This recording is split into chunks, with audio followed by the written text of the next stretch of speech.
Hi all, hope you all are well and you're good. Like Chelsea and chaos go hand in hand. And I was about to sleep, I was thinking let's have a rest. And then Chelsea come in and it's chaos again. They've sacked Graham Potter as the manager. If you expect sacking, you expect it to come tomorrow, but it's come today and it's again come at a surprising time. But please people, before I start, do hit the like button and please subscribe to the channel if you haven't. I'm going to discuss on was the sacking right and justified? Did he do a good job at Chelsea or not? My bit of talks on the ownership and the disasters right now they're making in the management regards and in some way other departments as well. But they've also done a good job as well, I will say. And along with that, I'll discuss on what's next for Chelsea. So starting off with Graham Potter, before I speak on him, see, I will say one thing. I respect him as a human being and I wish him the best in his future endeavors. See, we have wasted his time. There was no need to appoint him with if we wanted to get a good position straight away. We wasted his time. He will find it difficult to find a new job. And along with that, he was a fine human being. He was a good person. And see, I never like anyone losing his job. So wish best of luck to him. And please, people, we have to respect him. Whatever his time at Chelsea was not good, but he's a fellow human being as well. Starting off with, was the sacking justified? As per results, absolutely justified. We cannot take it away. Since the win against Aston Villa, which was a lucky victory, we only have 19 points from 19 Premier League games. Under his Premier League management, we only have 28 points from 22 Premier League games. That's 28 points from 66 available. Since the World Cup break, we have some good fixtures. We have dropped points to Everton at home, lost to Villa, lost to Southampton, drew against Fulham. This is absolutely unacceptable. In many matches, he has had time to prepare players, but is never working in a right way. Our good victories this season has only been against Milan, but that was an absolutely injured Milan side, and having Tomori red carded so early, there has not been a lot of convincing. Tip it away, change again and again, and there's not been an identity with him and Graham Potter. He most probably is in the job if he wins against Everton and draws against Villa, but it's his own mistake that let him down. Against Everton, he was treating Conor Gallagher like a John Obi Mikel, went defensive for no reason. I don't know why, I don't know what was the reason for him doing that, but he went that way. The substitution was horrendous. You are trying to draw or you're trying to reserve a lead in 50th minute against one of the bottom sides in the league in Everton is an embarrassment. Aston Villa, good chance to get back on track. They don't have a lot of pacey wingers. Time to go back on track, and you play Reece James at right centre back when you've got Trevor Chalobah, and you play Loftus-Cheek at right wing back. And Unai Emery said to his players, let Loftus-Cheek have everything. Let Loftus-Cheek have the ball. Let him do anything because he won't be able to cross. He won't be able to shoot. And Aston Villa were happy. Whereas Reece James and Ben Chilwell are totally together, very dangerous. You did not do that. And then your in-game management. Whenever Chelsea come in the second half, we look slow, we look lethargic. He was sitting on the touchline. Sometimes you need that a bit of passion. I'm not saying he can change his character, but at least something has to happen. And in the terms of the way he was going press conferences again and again, it looked a bit of trolling. Like it was natural, but he should have been more assertive. And since he has come to Chelsea, it's been like he has been in a job where he's just not ready. And it's tough to see. I really feel for him as a human being. And I think on that terms, the sacking is justified. And he has not done a good job at Chelsea. But now I come to the owners who I blame the most. I blame them for Graham Potter sacking. I blame them for the position that man is in right now and the position the club is in right now. They have been acting hastily since they become the owners. They have done many good things. They've spent good money. They're building the club in the right way. We might become more profitable in compared to the previous ownerships. They're doing good jobs. They have spent a lot of money into the women's team as well, building facilities, and big up to them. And especially last year when I was crying, will my club exist or not? They came in, they bought us for big money, and I respect them. But they have been acting absolutely hastily when it comes to management and the player signing. In pre-season, the reports are coming they did not want Tuchel. Then why did you not sack him? Why did you give him Aubameyang? And if you really wanted to back him, why did you not sign Nathan Ake, Delete? If you did not want to back him, you should have sacked him at that time. You were waiting for Denver's regular defeat to come. You were waiting to sack him.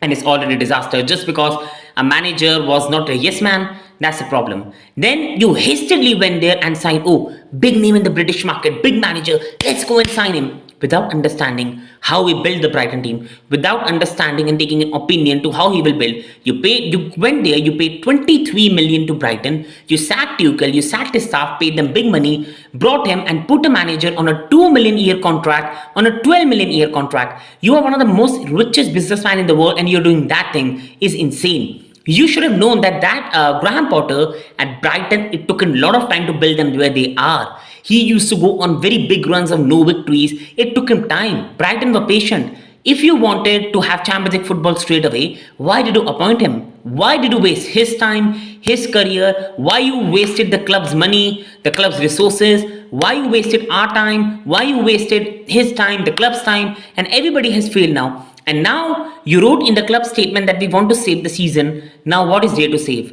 Real Madrid, even if Graham Potter is here, Tuchel is here, Nagelsmann is here, blah blah blah blah blah. Real Madrid are one of the difficult sides to knock out in the world. It's going to be a miracle we knock them out. So first of all, that looks difficult. In the league, it's already over. What the new manager is going to do? If you really wanted to save the season, why not sack him at a Southampton game? When you did not, you should have kept him till the end of the season. Like where the thinking is, I really don't know. And this is why I'm getting a feeling that this is the call of Christopher Weibel and Vic Stanley. They are the people who have called it for me, because I think that would only be the reason. Because this is an embarrassment on the face of Todd Boehly, sacking Tuchel, paying big money for Graham Potter and then failing. And I think ownership has to take a lot of blame, and now let this season go wherever it can. I don't give a damn if we finish 15th, 16th, 17th until we are safe in the league. Go there and now properly sign a manager. I have no problem going on a process. I have no problem finishing 5th, 6th, 7th the season. But for a club like Chelsea to finish 12th, 13th is an embarrassment. And for a club like Chelsea spending 600 million, not having any tactics in game, not able to even beat any team is not acceptable. And this is why owners have to do better. And now I want to come to what's next for Chelsea. See, I think appointing Julien Nagelsmann right now is impossible for me. That's only going to come end of the season. And even for that, we have to pay Bayern a compensation because he's still on their contracts. An absolute disaster. It could be the biggest financial disaster to sack a manager, appoint a manager, sack a manager that a club has ever made. So I think it's better for the ownership to let the season go, expect a new manager bounce, end the season nicely. If we get Europa Conference League, well done. If we finish 15th, nothing happens. Real Madrid is going to be a miracle. Whatever happens, that happens. Forget the season. Go on a big research for a manager. Appoint him in the summer. Go with a good research. And finally, when you sign him a manager, put him on the right contract, not overpaid, not a 6-7 year contract, and let us find a fine manager and then back him. Don't be hastily here. Give Christopher Weibel the keys to appoint a manager and just stay away from these club matters. The owners are doing very good things in building a stadium, putting the money into the facility. But this is one thing which they should not be overseeing. They should be left to the football people.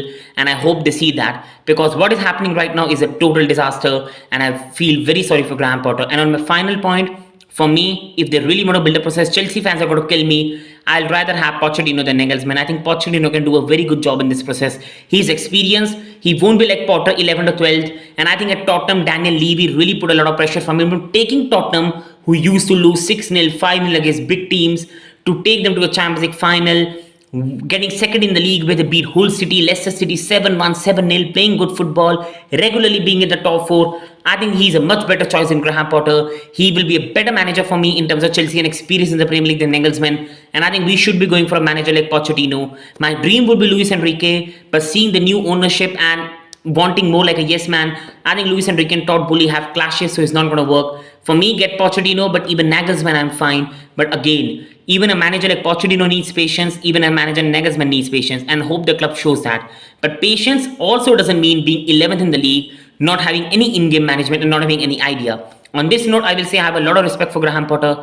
I wish him best as a human being, and I'm not saying this in any insulting way. But what I'm trying to insinuate is the process is important. Chelsea is not going to win a Premier League anytime soon, and I wish Graham Potter the best. But we just cannot say that patience has to be given. You finish 13, 14, 15 in the league with the money we have spent, the score we have, being 11th in the league, 28 points in 22 games, and losing to Villa, drawing against Everton, losing to Southampton at home, no tactical identity, in-game management a problem. That's not acceptable. But being 5th or 6th in the league, that's more acceptable, and that is where we Chelsea fans have to show more patience.